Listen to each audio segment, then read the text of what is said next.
This is your Money Moves Wednesday edition live from FMDQ Studios in Lagos.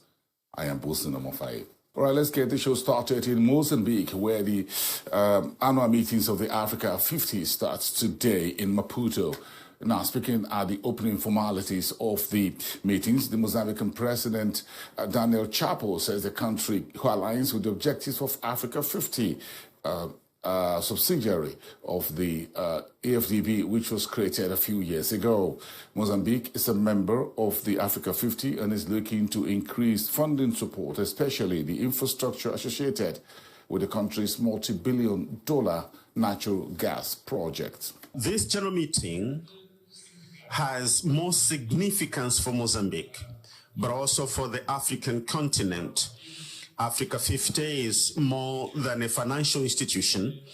It is a African solutions platform for African challenges, a mechanism generated to accelerate investment in energy, transportation, digitalization, and logistics in Africa.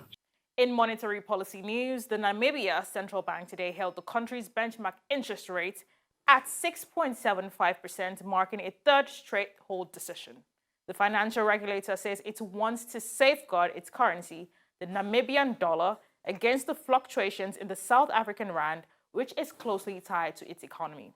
Let's now hear more of the rate decision. To continue safeguarding the peg between the Namibia dollar and the South African rand, while supporting the domestic economy, the MPC unanimously decided to keep the repo rate unchanged at 6.75%. Finally, on today's News Now, the Central Bank of Nigeria has held a town hall meeting with banks and other financial institutions, as well as key sector stakeholders in Lagos. The forum was designed to deepen financial inclusion, banking sector education, provide updates on key CBN policies and actions, among others. Let's take excerpts from the opening comments of the Acting Director of Communications of the CBN, Sidi Hakama. Over the past 22 months, the bank has, among others, rolled out the following functional policies to strengthen the financial system. Exchange rate unification. This is to minimize arbitrage opportunities and reduce volatility in the foreign exchange market.